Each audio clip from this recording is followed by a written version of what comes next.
ဘသူမှအင်္ဂါကြိုပေါ်မှာတရက်တောင်အသက်မရှင်နိုင်ပေမဲ့ဒီလူကတော့၄နှစ်တိုင်တိုင်အသက်ရှင်အောင်နေနိုင်ခဲ့တယ်။သူဟာဒီကြောက်စရာကောင်းတဲ့ကြိုကြီးပေါ်မှာပိတ်မိနေတာပေါ့ပိုကြီးဆိုတာကတော့သူ့ရဲ့အဖွဲ့သားတွေအားလုံးကသူတည်ပြီလို့ထင်နေကြတာပါပဲ။မိုင်ပေါင်း34တန်းကျော်ဝေးတဲ့ကဘာမြေပေါ်မှာလည်းတက်မှုကသူတည်ဆုံးသွားပြီဖြစ်ကြောင်းတရားဝင်ကြေညာလိုက်တယ်လို့သူတို့တွေဟာသူ့အတွက်နိုင်ရေးပွဲတောင်ကျင်းပပေးခဲ့ကြတယ်။အင်္ဂါကြိုမစ်ရှင်လုပ်နေတော့ဆက်သွယ်ရေးတာဝါတိုင်းအစိပ်ပိုင်းတစ်ခုကသူ့ရဲ့ခနာကိုယ်ကိုရိုက်မိသွားတယ်လို့အားလုံးကထင်နေကြတာပါ။အောက်ဆီဂျင်မရှိဘဲစက္ကန့်60အတွင်းမှာသူတည်ဆုံးသွားရမှာဖြစ်တယ်လို့ပြင်းထန်တဲ့မုန်တိုင်းတွေတိုက်ခတ်နေတာကြောင့်ဘသူမှအသက်ရှင်နိုင်မှာမဟုတ်ဘူးလေ။အဖွဲ့သားတွေရဲ့ဘေးကင်းလုံခြုံရေးအတွက်ခေါင်းဆောင်ကတုံးပြန်ကိုချက်ချင်းလွတ်တင်ဖို့အမိန့်ပေးခဲ့ပြီးသူတို့ဟာအင်္ဂါကြိုကနေထွက်ခွာကကဘာမြေစီကိုပြန်လာခဲ့ကြတယ်။ဒါပေမဲ့မတ်ဟာဒီဘေးအန္တရာယ်ကနေအသက်ရှင်ကျန်ရစ်ခဲ့တာကိုဘသူမှမသိလိုက်ကြပါဘူး။သူဟာနာကျင်မှုတွေကိုအန်ကျိတ်ခံပြီးအခြေစိုက်စခန်းစီကိုဖြည်းဖြည်းချင်းပြန်လာခဲ့တာပေါ့။သူတွက်ချက်ကြည့်လိုက်တဲ့အခါမှာတော့စခန်းမှာရှိတဲ့အစားအစာတွေကလူတစ်ယောက်အတွက်ရက်ပေါင်း3လောက်ပဲခံမှာပါ။ဒါပေမဲ့ကဘာမြေကနောက်ထပ်မစ်ရှင်ကနောက်4နှစ်ကြာမှရောက်လာမှာဖြစ်လို့သူဟာအစားအစာတွေကိုစနစ်တကျခွဲတန်းချပြီးစားဖို့စီစဉ်ရတော့တာပေါ့။ဒီနေ့မှာတော့အင်တာတက်ပြီးတဲ့နောက်အနောက်ကိုပြန်လဲကြည့်လိုက်တဲ့အချိန်မှာသူ့ရဲ့ခေါင်းထဲကိုအကြံတစ်ခုချက်ချင်းဝင်လာတယ်။သူ4နှစ်တိုင်တိုင်အသက်ရှင်ကျင်နေဆိုရင်ဒီနေ့တိုင်းကြီးပေါ်မှာအစားအစာတွေစိုက်ပျိုးရမယ်ဆိုတာပါပဲ။ကံကောင်းတာကသူဟာရုပ်ခဗေဒပညာရှင်တစ်ယောက်ဖြစ်နေတာပါ။မတ်ဟာအကာအကွယ်ဝတ်စားတွေဝတ်ဆင်ပြီးစခန်းအောက်ကတိုးလောင်ကန်းကိုဖွင့်လိုက်တယ်။အဲ့ဒီထဲမှာတော့သူ့ဖွဲ့သားတွေထားခဲ့တဲ့လူမစင်အိတ်တွေရှိနေတာပေါ့။အခုတော့ဒီယွန်စရာကောင်းတဲ့အရာတွေကသူ့အတွက်အသက်ရှင်ဖို့အဓိကတော့ချက်ဖြစ်လာခဲ့ပြီ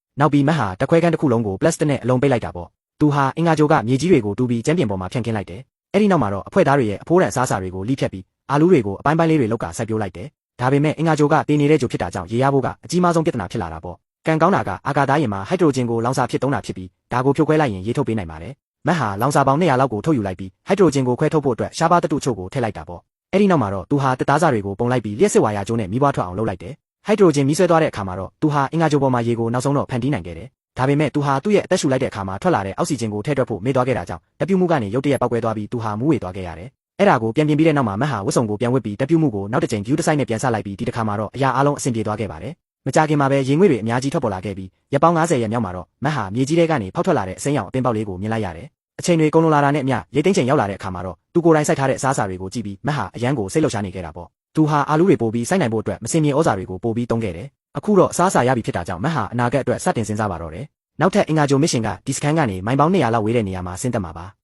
အာကာသယာဉ်မှုတွေအဲ့ဒီမှာဆင်းသက်လာရင်မတ်ဟာအဲ့ဒီနေရာကိုရောက်သွားရမှာဖြစ်တာကြောင့်သူဟာလမ်းကြောင်းကိုစမ်းသပ်ရတော့တာပေါ့။ဒါပေမဲ့သူ့မှာရှိတဲ့လူလိုက်ပါနိုင်တဲ့ယာဉ်ကအများဆုံးမိုင်20ကျော်လောက်ပဲသွားနိုင်တာပါ။ဒါကြောင့်မတ်ဟာအစားအစာအမြောက်များနဲ့အတူအားသွင်းဖို့အတွက်ဆိုလာပြားတွေကိုပါပြင်ဆင်ရတာပေါ့။သူဟာပန်းတိုင်ကိုမရောက်ခင်မှာဒီယာဉ်ထဲမှာရက်ပေါင်း90လောက်ခီးသွားရမှာပါ။တစ်ချိန်တည်းမှာပဲအင်္ဂါကြိုရဲ့အေးစိမ့်လာတဲ့ညတွေကိုလည်းကြော်ဖြတ်ရဦးမှာပေါ့။လူသားတစ်ယောက်အတွက်တော့ဒီမစ်ရှင်ဟာလုံးဝမဖြစ်နိုင်တဲ့အရာပါပဲ။စွမ်းအင်ကန့်သက်ချက်ကိုကြော်ဖြတ်ဖို့အတွက်မတ်ဟာစွန့်စားမှုတစ်ခုလုပ်လိုက်ပြီးနျူကလ িয়ার စွမ်းအင်သုံးလျှက်စစ်ထုတ်ဆက်ကိုတူးထုတ်လိုက်တယ်။နျူကလ িয়ার စွမ်းအင်ရှိသွားပြီဖြစ်တာကြောင့်သူဟာလျှက်စစ်နဲ့အပူအတွက်စိတ်ပူစရာမလိုတော့ဘူးပေါ့။အဲ့ဒီအချိန်မှာကဘာမြေပေါ်ကအာကာသအေဂျင်စီထိန်းချုပ်ရေးစခန်းမှာတော့ဝန်ထမ်းတစ်ယောက်ဟာအင်္ဂါကြိုရဲ့ဂျိုတုတပ်ပုံတွေကိုစစ်ဆေးနေရင်းနဲ့မျက်နှာပြင်ပေါ်မှာရင်တစည်းကဖြည်းဖြည်းချင်းလှုပ်ရှားနေတာကိုသတိထားမိသွားတယ်။သူမြင်လိုက်ရတဲ့အရာကိုအံ့ဩသွားပြီးသူ့ရဲ့ခေါင်းဆောင်ကိုချက်ချင်းခေါ်လိုက်တယ်။မကြခင်မှာပဲမတ်ဟာလုံးဝမတည်ဆုံးသေးဘူးဆိုတာကိုလူတိုင်းသိသွားကြတော့တာပေါ့။သူဟာအင်္ဂါကြိုပေါ်မှာတစ်ချိန်လုံးအသက်ရှင်နေခဲ့တာပါဒီတုံလို့စရာသတင်းကကဘာတဝန်းလုံးကိုပြန့်နှံ့သွားခဲ့ပါတယ်။အခုတော့ကဘာပေါ်ကသိပ္ပံပညာရှင်တွေဟာကယ်ဆယ်ရေးမစ်ရှင်ကိုစတင်စီစဉ်နေကြပါပြီ။သူတို့အားလုံးကမတ်ကိုဆက်သွယ်ဖို့နင်းလန့်ရှာနေကြပေမဲ့ဆက်သွယ်ရေးအချက်ပြမှုတွေအကုန်လုံးပျက်စီးနေတယ်။ပြီးတော့မတ်ရဲ့အဖွဲ့သားတွေကလည်းအမှန်တရားကိုမသိသေးပဲကဘာမြေစီကိုဆက်ပြီးလာနေကြတော့မှာပဲ